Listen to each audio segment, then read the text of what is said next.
Hey लोगोफोर नोंथांमोनखौ आरोबाव आंनि बे गुबुन मोनसे गोदान भिडिअआवहाय बरायहरनाय थाबाय दे। स' नोंथांमोननिसिम आसा खालामो भिडिअखौ जागायनायनिफ्राय जोबजासिम नायलांगोन होननानै।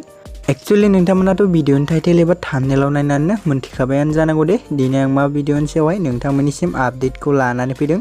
ओमफ्राय लोगोफोर जायफोरा भिडिअखौ नायनो इन्टारेस्ट मोनो भिडिअखौ जोबजासिम नायलांब्लानो जाबाय दे लोगोफोर, जाहाथे नोंथांमोना भिडिअखौ नायनानै मोजाङैनो बुजिना लानो हायो दे लोगोफोर। स' लोगोफोर जायफोरा दासिमबो चेनेलाव भिडिअखौ गोदानै नायगासिनो दं अब्ला चेनेलखौ साबस्क्राइब खालामना लाबानो जाबाय दे लोगोफोर आरो खाथियावनो थानाय बेलनि आइकनखौबो अल प्रेस खालामना लाबानो जाबाय दे लोगोफोर, जाहाथे आंनि भिडिअफोरनि नटिफिकेसनफोरा नोंथांमोननिसिम थाबैनो सौहैयो दे लोगोफोर। स' नोंथांमोनाथ' भिडिअनि टाइटेल एबा थाम्बनेलाव नायनानैनो मोनथिखाबायानो जानांगौ दे दिनै आं मा भिडिअनि सायावहाय आपडेटखौ लानानै फैदों।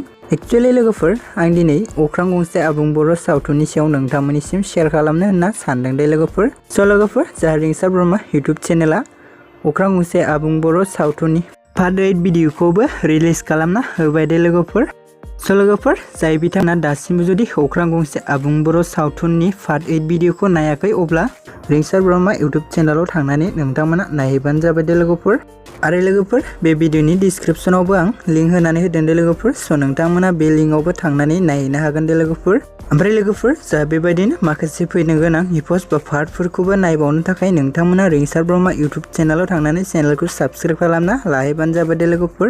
मानोना नोंथांमोननि सापर्ट आरो मदद मोनोब्लानो बिथाङा थाबैनो माखासे फैनो गोनां पार्टफोरखौबो रिलिज खालामना होगोन दे लोगोफोर। स' लोगोफोर जायफोरा भिडिअखौ नायनानै मोजां मोनदों अब्ला कमेन्टनि गेजेरजों फोरमायहरबानो जाबाय दे लोगोफोर। स' आसा खालामो नोंथांमोना भिडिअखौ नायनानै मोजां मोनबाय। भिडिअखौ जुदि नायनानै मोजां मोनदोंब्ला अन्नानै चेनेलखौ साबस्क्राइब, भिडिअखौ लाइक आरो कमेन्ट खालामनो दाबो दे लोगोफोर। मानोना नोंथांमोननि सापर्ट आरो मदद मोनोब्लासो आंबो गोदान गोदान भिडिअसफोरनि आपडेटखौ नोंथांमोननिसिम शेयार खालामबाय थानो हागोन दे लोगोफोर। स' लोगोफोर जायफोरा दासिमबो अख्रां गंसे आबुं बर' सावथुननि पार्ट 7 भिडिअखौ नायाखै अब्ला रिंसार ब्रह्म इउटुब चेनेलाव थांनानै नोंथांमोना नायहैबानो जाबाय दे लोगोफोर। स' लोगोफोर बिदिब्ला दिनैनि आपडेटआ बेखिनियानोमोन दे लोगोफोर, गोजोन्थों।